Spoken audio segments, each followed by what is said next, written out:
Good afternoon, everyone. I'm Barbara Ham-Lee. The Another View Roundtable is with us today, and we're talking about racial realities in our nation, from student protests and a hunger strike that leads to the resignation of the president and chancellor of the University of Missouri, to the FBI sting that stops more black churches and synagogues from being bombed, to racial tensions that dominate the Republican race for president.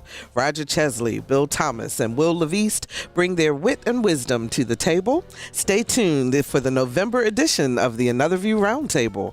It's next, right after this news from NPR.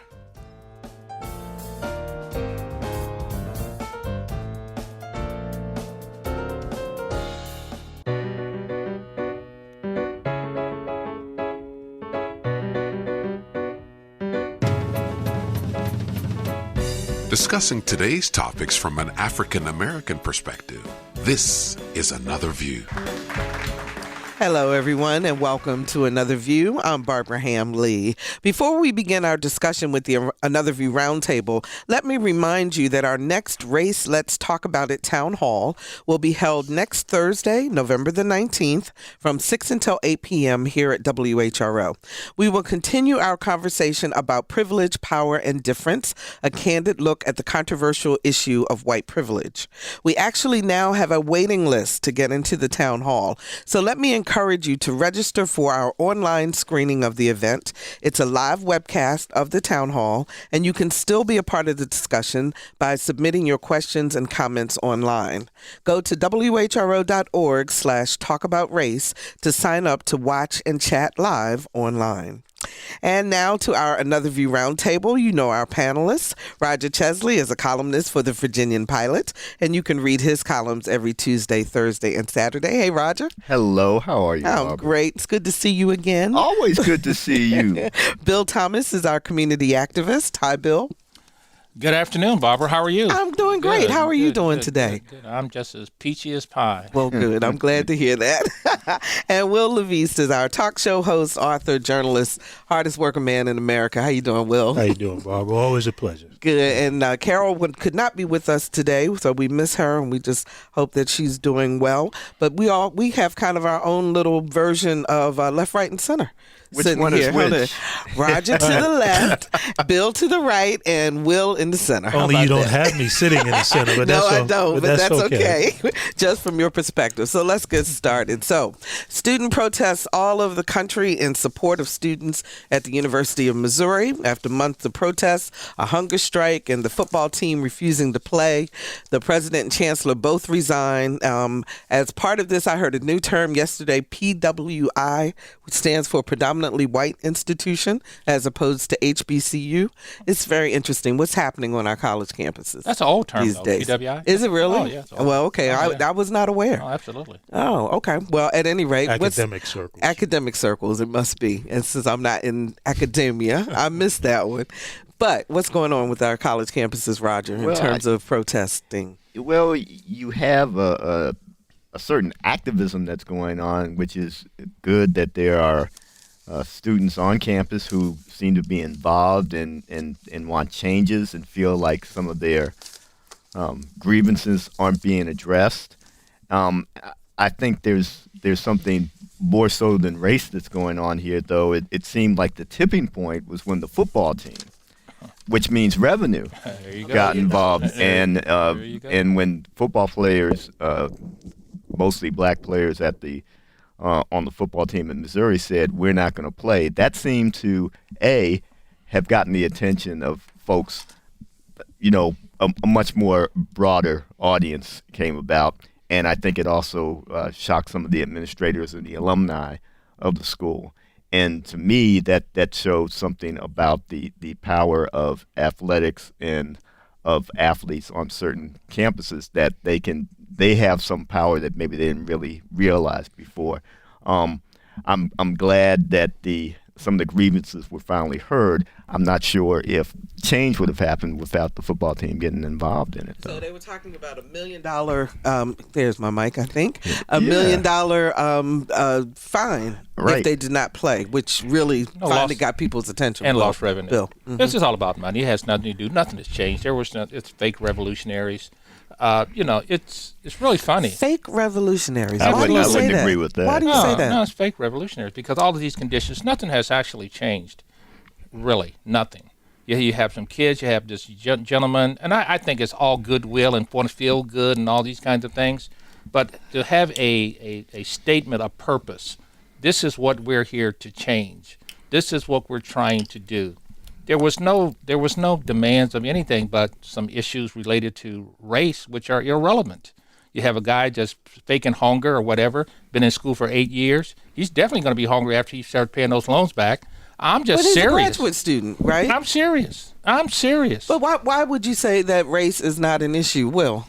Why does he say that, Will? You're asking me to get into the mind of Bill? Actually, I don't want to get in the mind of yours with the fake revolutionaries. Well, I didn't insult you. I'm just saying that I don't agree with it. I think it's fake revolutionaries. I don't think nothing has changed. If you look at what came out with SAT scores, these kids are barely able to finish school. The University of Missouri in Columbia, I'm from Kansas. That's one of the worst places in the world to go if you know anything about Missouri or Kansas. You know that. Oh. You do not go to Columbia, Missouri to go to school unless you're an athlete or unless you're going to go to school of journalism or for some other purpose. Otherwise, stay the hell away from there. So you're saying that academically they're not the greatest? Absolutely. Well, I think what you mentioned about the athletes and the risk of losing revenue makes perfect sense because racism was created to advance interest in terms of revenue. You had a show last week when you talk about white privilege and how racism is a social construct. It's not even something that's real, but it was created to put into people's minds so that there's one group more superior to another group so that people can maintain their revenue and power. Mm-hmm. So it makes perfect sense that the only way you're going to unravel racism is if you deal with revenue, because that's what racism was created for. So Montgomery boycott, when it started affecting the revenue, right, you changed whether or not blacks could ride in the back of the bus or not. So as when you look at what's going on, we've been talking about this on our show for all these years. It's about systemic racism. So the things that are happening and the students are seeing what they're feeling are nothing more than the outcomes of the systemic racism that exists. Mm-hmm. So if you want to unravel it, what we need to do is to start realizing that racism is not real. There's nothing scientific that says that because your skin color is one color or another that makes you superior to somebody else. And to realize that it's only in place because of the desire to advance revenue. Roger. And I would disagree. I mean, obviously something changed because two of the top officials at the campus left. Now, do more things perhaps have to change in terms of the atmosphere there, in terms of the way people treat each other? Probably, but, as many folks would say, it's a good start when the main official there who was perceived as not being actually answering these complaints, actually doing anything about them, he's gone now. And I think he was probably slow to, figure out, just the severity of what was going on. And it wasn't just racist acts that were a problem. There were sexist and homophobic issues that were also being and he stepped down there. Because of the risk of how it was going to affect the university and revenue. Mm-hmm. That's why he stepped down. Well, we have some sound from him, as a matter of fact. Let's take a listen. The frustration and anger that I see is clear, real, and I don't doubt it for a second. So the question really is, why did we get to this very difficult situation? It is my belief we stopped listening to each other. We didn't respond or react. We got frustrated with each other, and we forced individuals like Jonathan Butler to take immediate action or unusual steps to effect change. This is not, I repeat, not the way change should come about.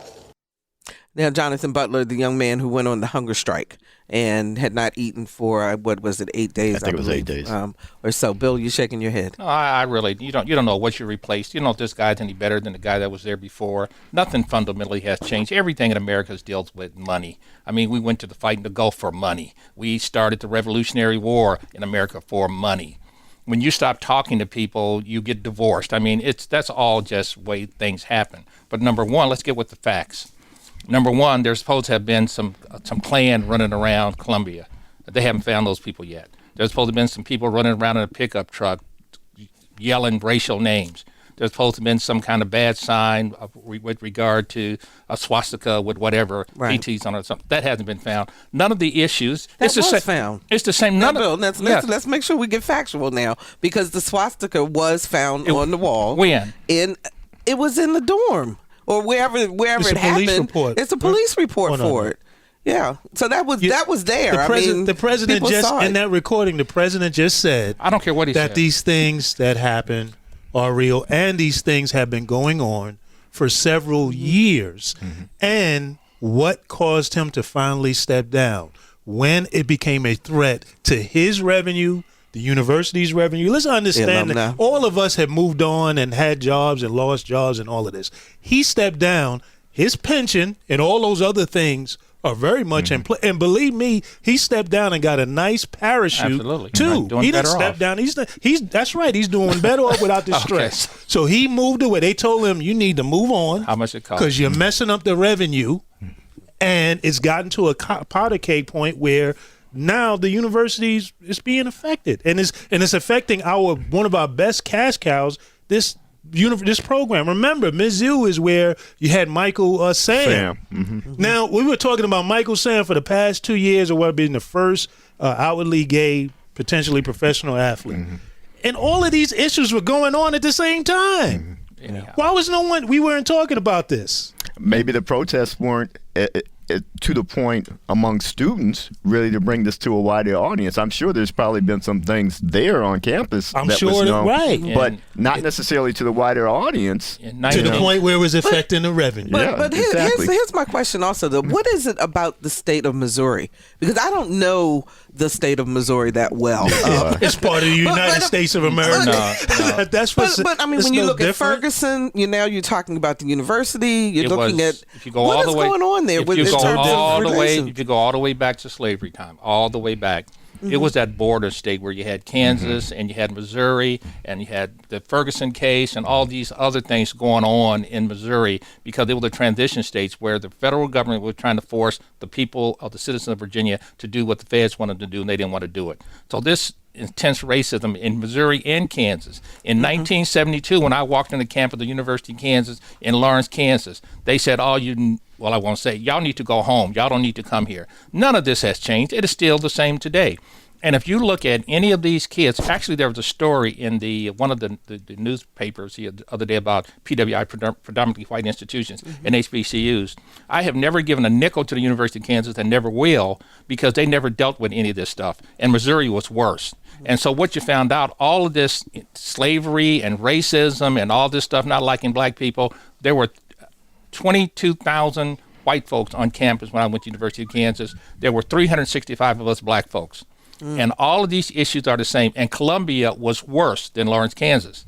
So all of these old issues that have been going on for 300, 400 years, none of them has ever been resolved. I would doubt that the population of black students at Missouri is probably less than 5 or 6%. The same thing there are at University of Kansas, which is the same thing. The only way you see black folks is, and I'll give Will on this, is on the basketball court, on the football field, on the track field.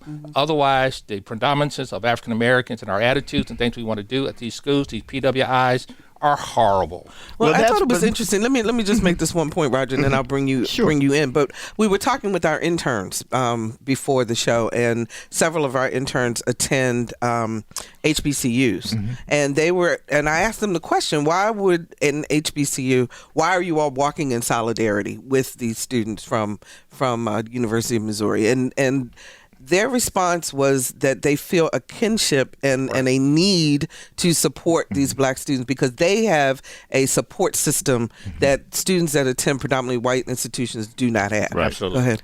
And Bill has suggested, nothing's changed, but I would, say that if you allow it to stay the same, of course nothing's going to change. So yes, good for the students who are agitating, good for the attention that they've brought. to the issue there. Now, you can say, well, are they exaggerating the conditions? Are they perhaps hyping what's going on there? Well, I think you would need to go there and see just exactly what's going on. But obviously, the ones who are there feel that there is a problem.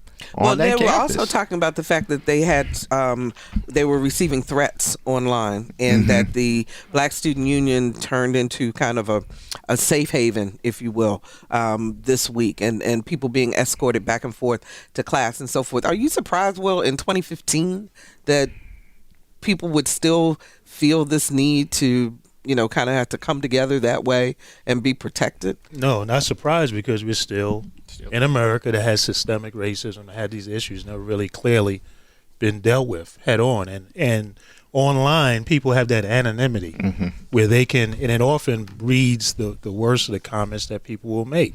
And I think that we also shouldn't be remiss to recognize the number of white students and students of other backgrounds that are also standing with these students. True. Because people are looking at, systemic racism is not good for revenue anymore. That's what people are seeing. And they're seeing that, we're being affected by this kind of system and this kind of mess, regardless of our skin color in many cases. It has to do with class and other issues that are going on, too.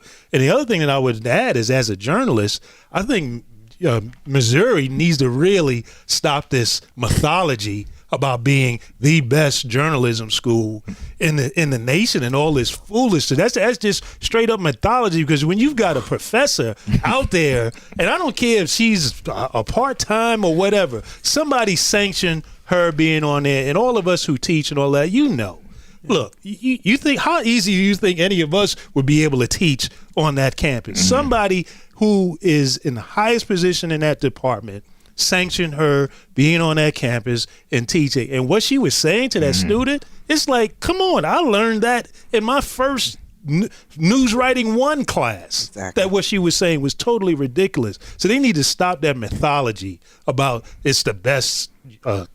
I'm sure I learned more and enough that I needed to know at the Lincoln University as an undergrad, and I'm sure Lincoln University, as opposed to the Howard University, right? And he learned what he. That's right. That's right. And Roger as well at Howard. Come on now, come on. They need to stop that mythology. That's ridiculous. End of the day, we're still complaining. I can remember going to the same comfort zones at the University of Kansas that they're going to today. Nothing has changed. The liberal press, I don't think any of these journalism schools except for Hampton's any good, and maybe Howard's good. Oh, I know Howard's good. You don't have to think about that. Thank you. And the University of Arizona, which I have my master's from, is excellent. I think what it is, and this is what I do agree with you, and I don't think it's nothing you can do about it. It's the good old boy system where the presidents and all these white folks used to do whatever the heck they wanted to do and get away with it. And what they have done is, over the years since slavery, is institutionalized it. So we're looked down as diminished. We're looked on like our voices doesn't matter. And our voices matters, they matter a whole lot. But at the same time, the conditions of the students that are there at the University of Missouri, the conditions of the faculty and the way they think all the way around, and the management and the president of these PWIs think, nothing's changed. Same thing. Well, I disagree with him. Go ahead. Yeah, and I disagree, and that's probably going to be the same thing that Will is saying. I mean,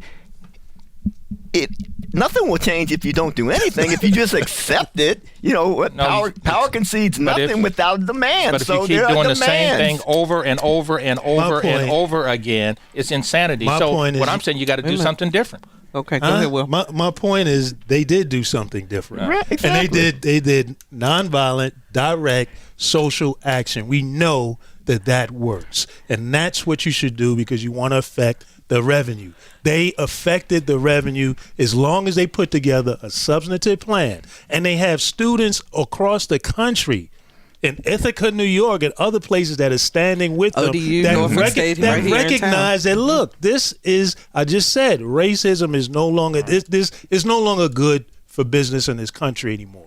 So let's stop it. But I'm also thinking that there are some students who might be thinking more than just revenue. I think they have the better nature of ourselves saying, hey, we stand with you even though we might be white, Latino, Asian, because we think that this is the right thing to do. This is the moral thing to do. So I would hope it's not just the revenue from the students. But if they want the change, they have to affect the revenue, because no one is going to concede power unless they are forced to. And here's what they're going to do. Here's what they're going to do at Missouri, I predict. University of Kansas used to have an outstanding football program. Outstanding. And the African Americans that played on that team stood up to the administration. They have diminished that program altogether, and they just concentrate on basketball and track. I'd like to see in 5 years how the Missouri football program looks. I really would. I'd like to see how it looks. So you think that there will be repercussions? Let's see. Based on the fact that they stood up. Well, it could be it could affect whether the athletes actually want to go there That's true. and play there. That's true too. And and that's a factor too. That's a factor too. Revenue factor. To take us into our next discussion, but I thought this was very interesting. So the Republican candidates for president weighed in on Missouri and what was going on. Donald Trump said, quote, "I think it's just disgusting. I think the two people who resigned are weak, ineffective people." And he said when they resign, they set something in motion that's going to be a disaster for the next long period of time. A couple of people, Ben Carson said that the resignations are a sign of the politically correct police going too far. It's okay to disagree with people, but it's not okay to destroy them. People are so frightened of the politically correct police that they're willing to do things that are irrational in order to appease them. But the one I found most interesting was that Chris Christie said that under President Barack Obama, America's racial divide has worsened. And his quote is, "I don't think anyone can look objectively at where we sit as a country now and say that we're better off than we were 7 years ago on the issue of race in America with Barack Obama as president. In fact, I think he's made it worse." I agree. Purely self-serving. They're talking to that small electorate that they need to win within the primary. But when you say that, then how do you draw? Because one of their issues is allegedly is to bring more African Americans and other minorities into the party. They're not worried about that right now. What they're worried about is winning the nomination. Mm-hmm. Then once they get to that level, their rhetoric will change, and they'll rely on people's memories going away, or when it gets brought up. The Hispanic community is going to forget about it. When it gets brought up, when it gets, if I can finish, when it gets brought up, what's going to happen? They're going to have a spin. They're going to have a reaction to say to that when it gets brought up in a debate situation or whatever. But the reliance is on what will people remember from now where we sit in November of 2015 up to then. It'll change. Then Trump is right. Then people are stupid. So maybe he is right. I don't think Trump is going to change. I didn't think he'd be here.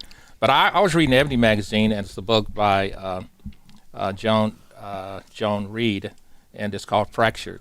And she's saying Reed. She's saying the same thing that the Republican Party is saying. Some of those people are saying about how President Obama, there's a fracture in our society now, and it truly is. And I don't think it has anything to do with the president, but I think there's a fracture.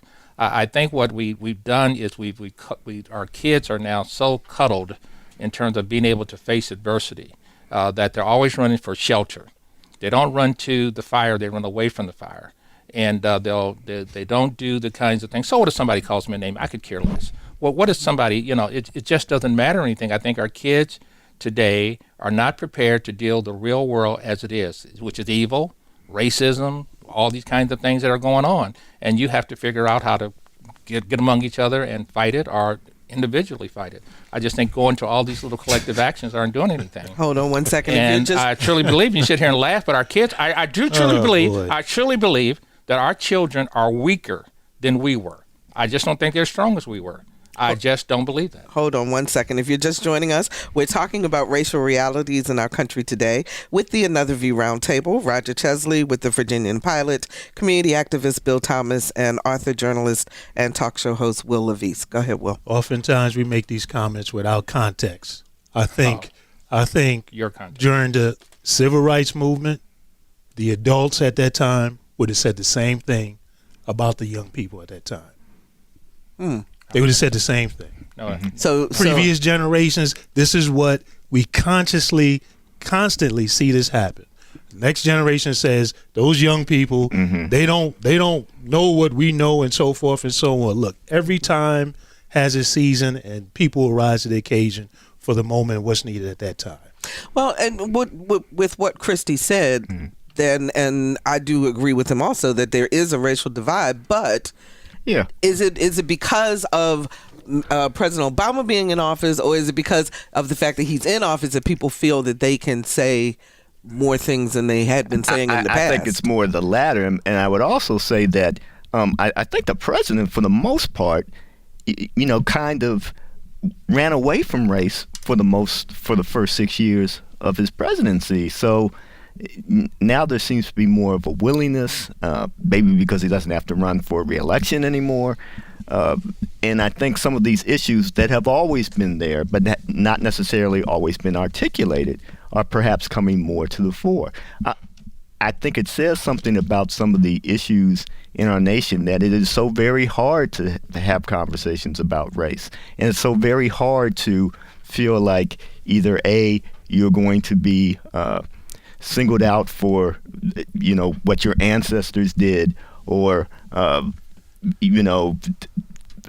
what type of privilege did you get?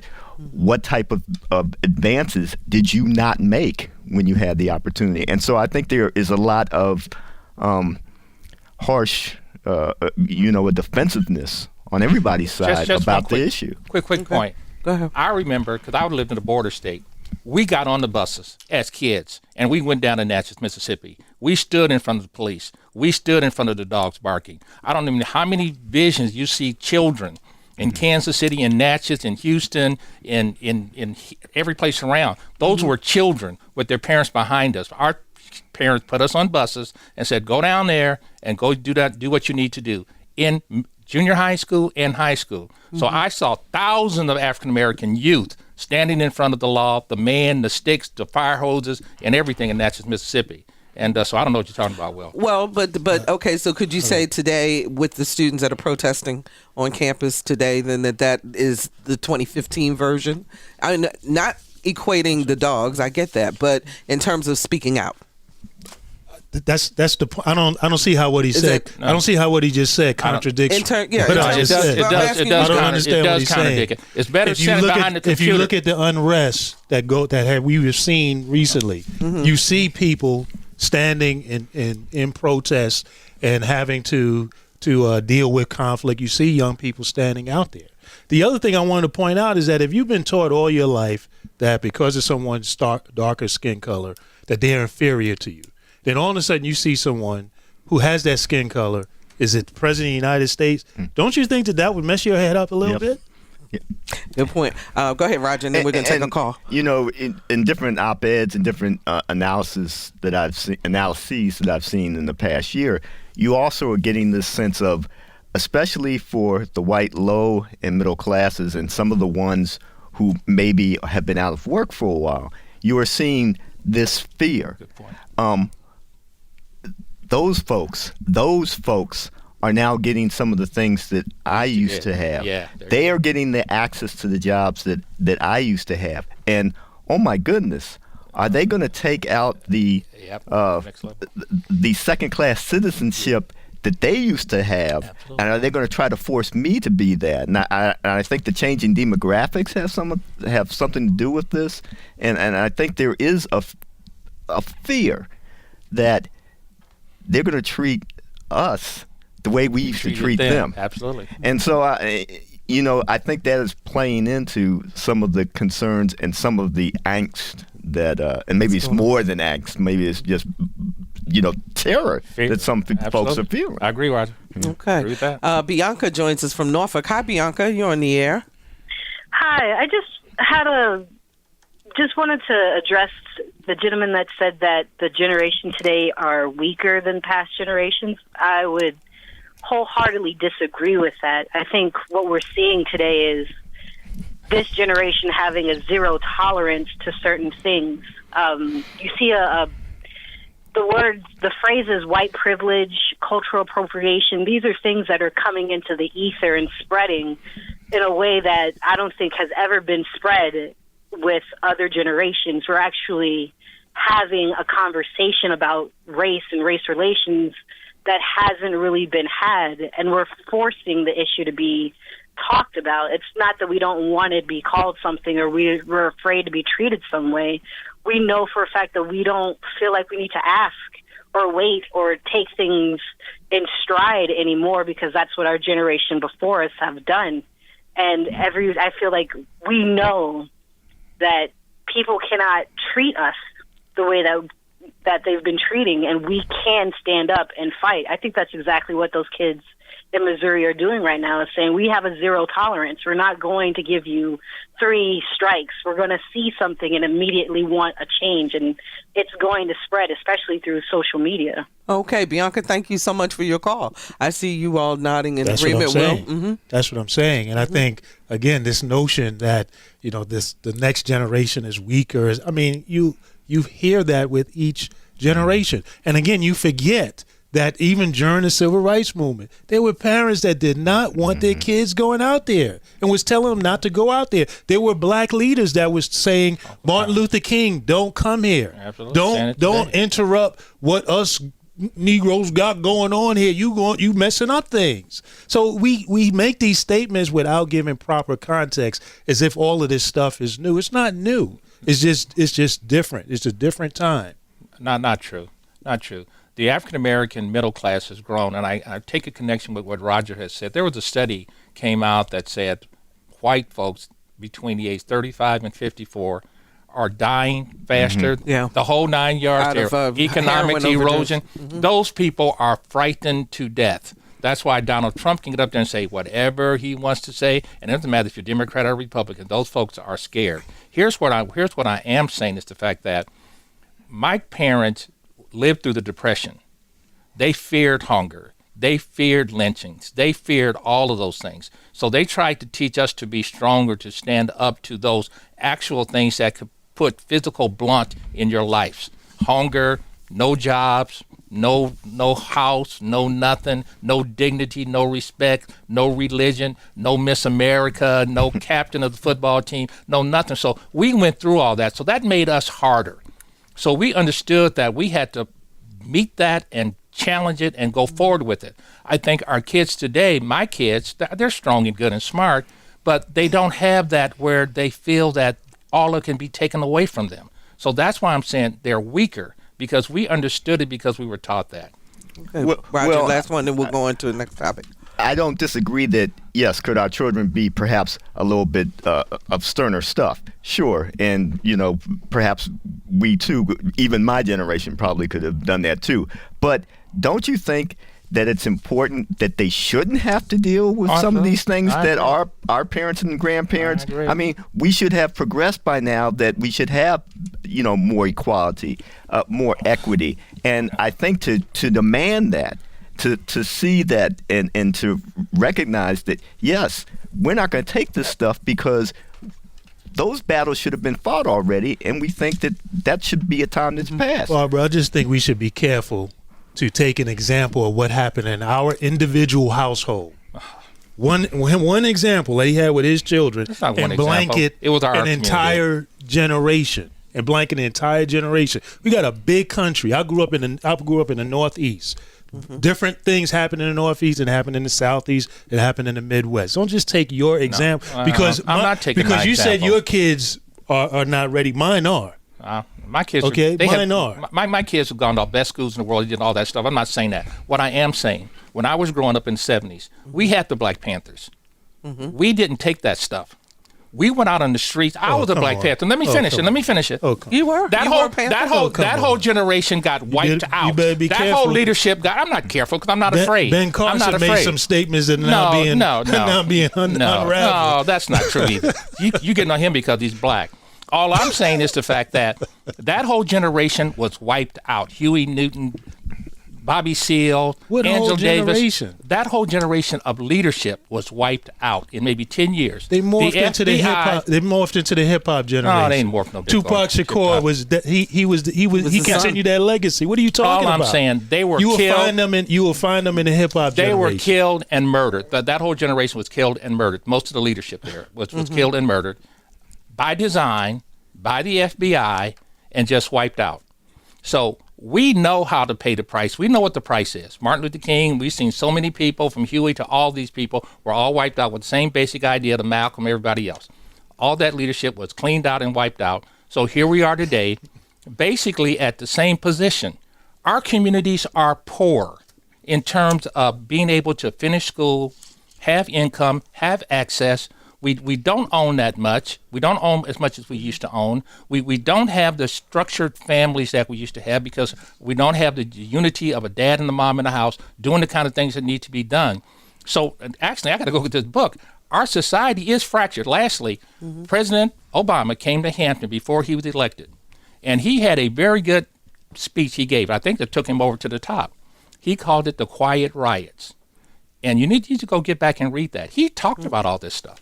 I mean, it's just like a mirror of what's happening today, but he didn't do anything about it, but he did talk about it at that time.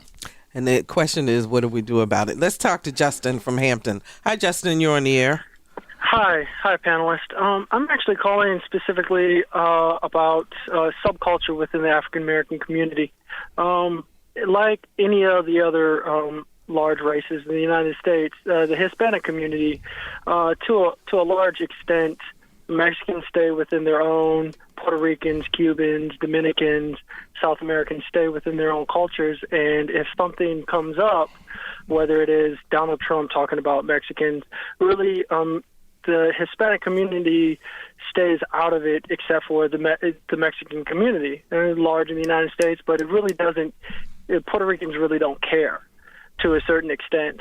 Within the white community, you have Germans, Europeans, Italians, French, so Jewish.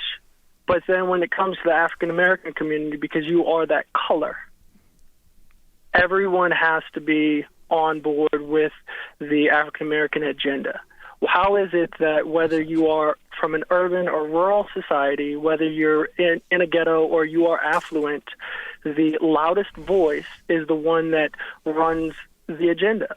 So when you have children on campuses that, to a certain extent, or even if it's Ferguson or South Carolina, you have the largest voice is the one that is heard. Now, what about the other affluent African Americans? They have to go along with that loud voice, or else they're considered, you're acting white. How can you explain that being on a panel? How do you explain that you can't have differences within the African American community? Okay, Justin, we'll take that on as a question. Do you all agree with him that we are a monolith and that we don't have different opinions? Well, I would respond to it this way. If you're listening to this panel, obviously the question is no. The answer is no. And then I would also ask him to look within the white community. What is the loudest voice that you hear right now? Isn't it the Tea Party? Isn't it the far right in terms of loudest voices within the so-called white community? Does everyone walk in lockstep with that? No. Yeah.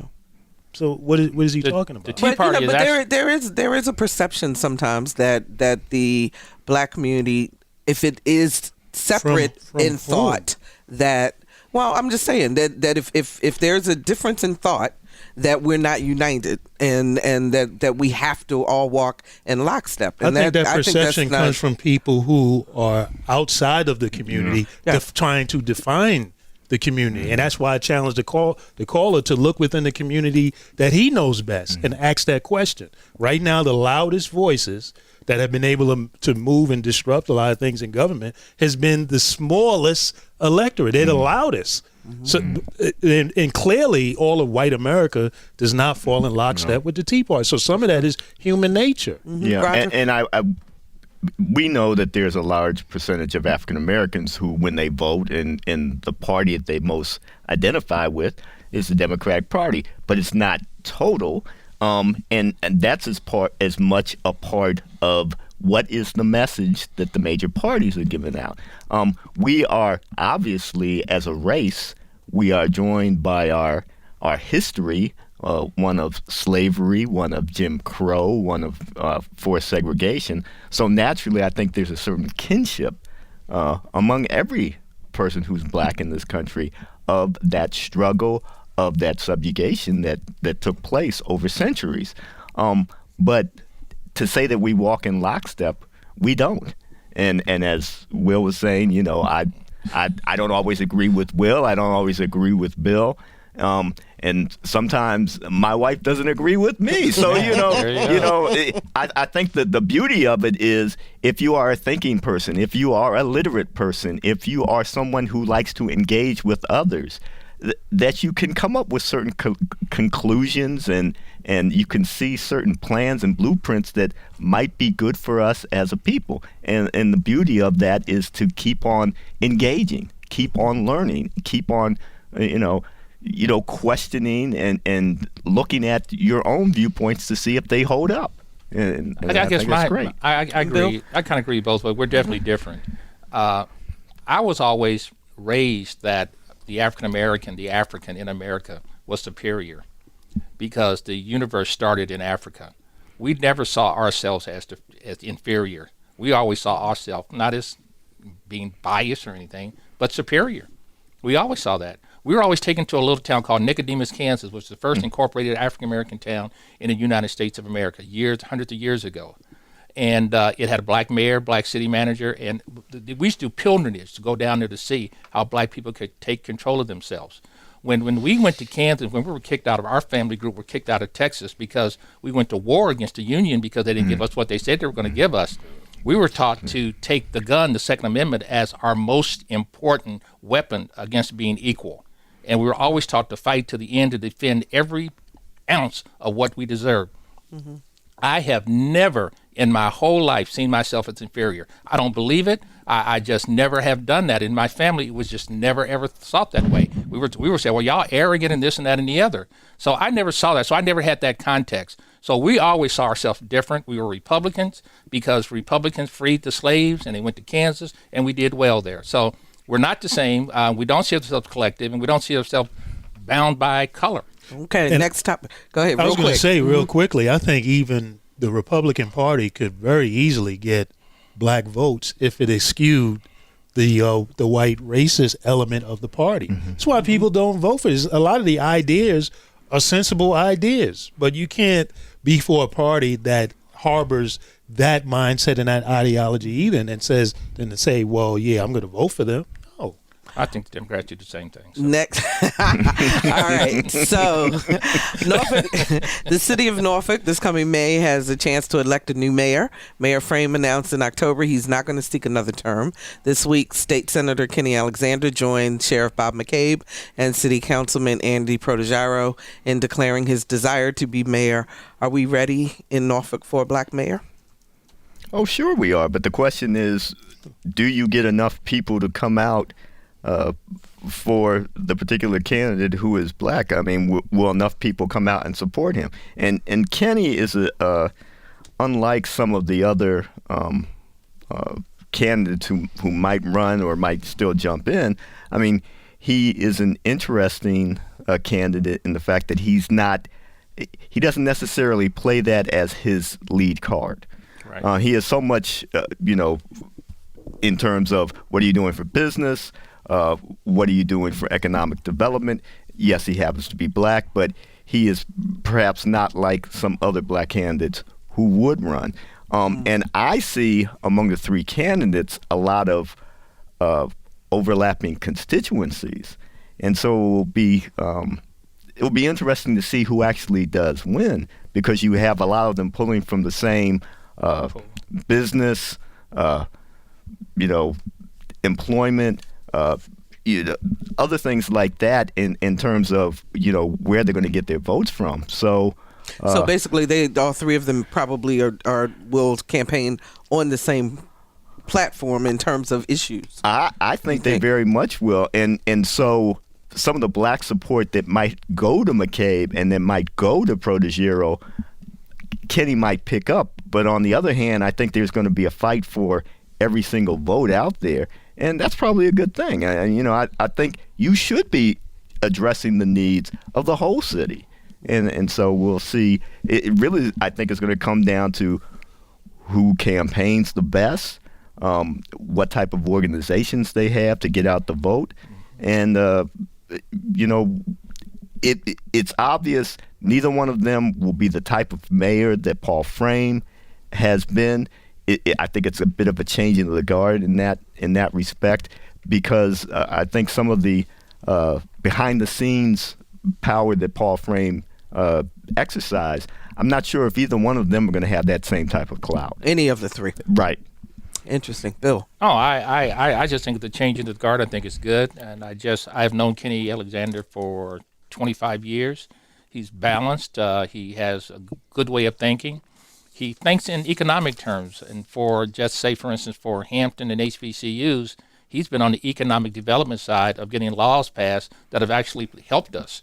He looks evenly at what we need to do with this public school issue. I've seen him on both sides dealing with things. He's a businessman, a husband. He understands all the kinds of things. And if there was ever going to be on the right side of history, and I see some of these other politicians that are below him in the African-American community are choosing sides, they're going to be on the wrong side of history, I believe. Because if you ever had an agent, in my judgment, that talked to all the communities the same, it's well balanced. He's been a delegate. He's been a senator. He sat on the planning commission and things for the city. He understands it, and he's just fair. And for all I can say, he's got legislation passed for HBCUs that have helped us. Mm-hmm. He stood the line when things came up, when we need to have him support the HBCUs, and Kenny has gone against the Democrats, and he's gone with the Republicans, and vice versa.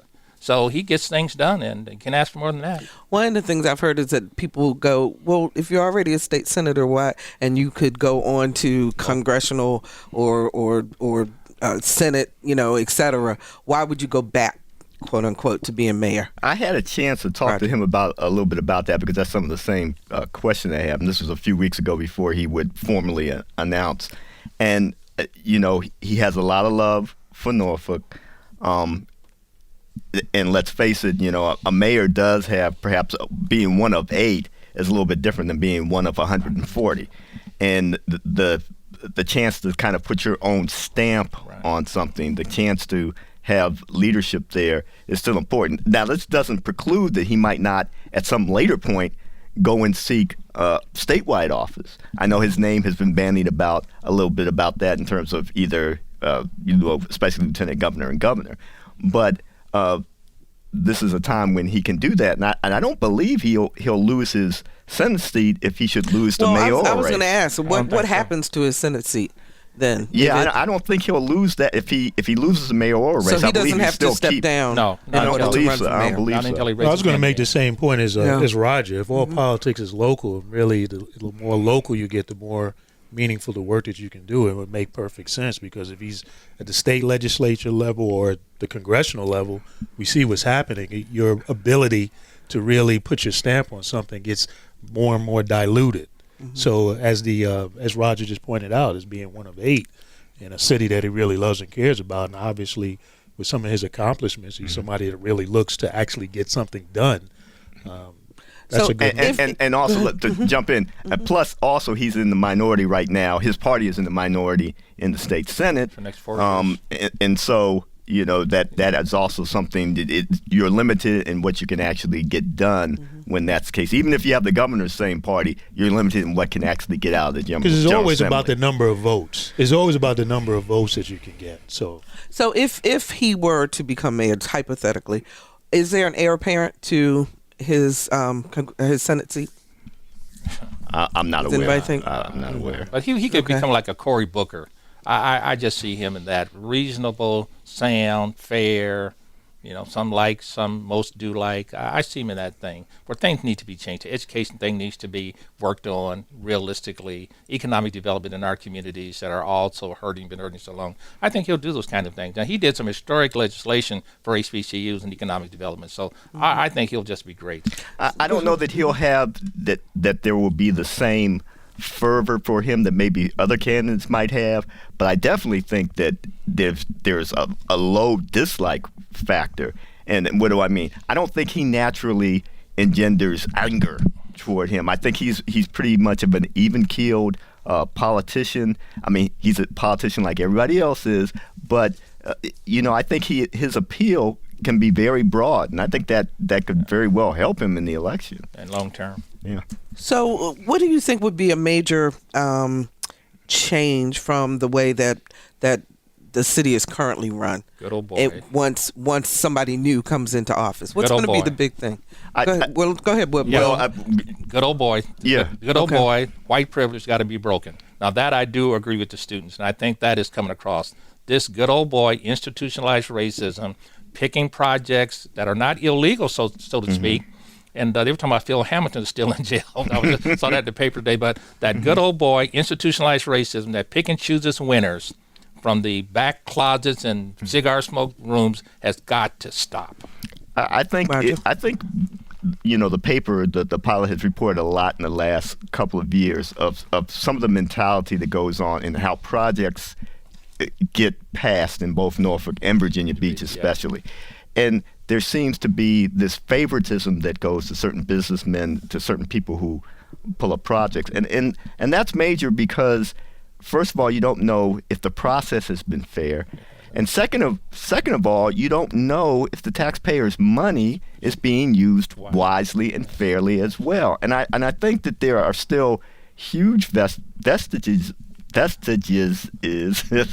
that in both Norfolk and Virginia Beach. I'm sorry if I didn't pronounce that right. No, and in Virginia, Lord knows. And so hopefully in the change in leadership will help bring that about. Not necessarily saying it's been illegal, but definitely there is some question of, has it been an open process? Has everybody gotten a fair shake at getting contracts and getting jobs and the like? Okay, and with that, guess what, guys? The roundtable is done. Isn't that quick? Wow. So I want to thank Will LaVeist and Bill Thomas and Roger Chesley for joining us, and hopefully Carol will be back with us next month. Absolutely. So we solved all the world's problems again. And we solved all the world's problems again, and we'll do it again the second Friday of December, and we will be right back.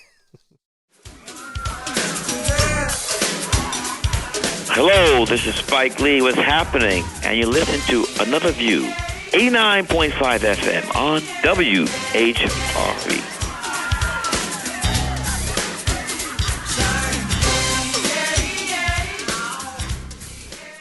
You just never know who is listening to Another View. How about that? And I want to thank our roundtable for another lively exchange today with our pundits.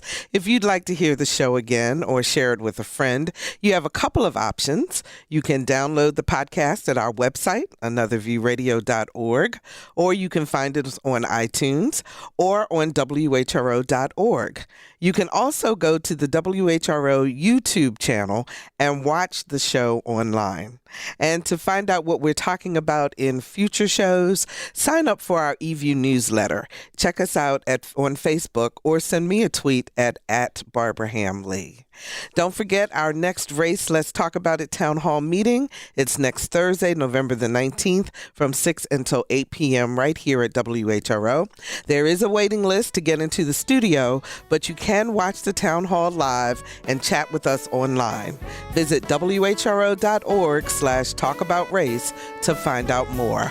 Next week, Lisa Godley has the chair. She and Dr. Keith Newby will talk about the HIV/AIDS epidemic here in Hampton Roads. Our theme music was composed and performed by Jay Sennett. Lisa Godley is our show producer. Victor Bowen is our audio engineer, and Kamaria Mason answered our phones. I'm Barbara Ham Lee. Have a wonderful weekend, everyone. And let's get together again next Friday at noon for Another View.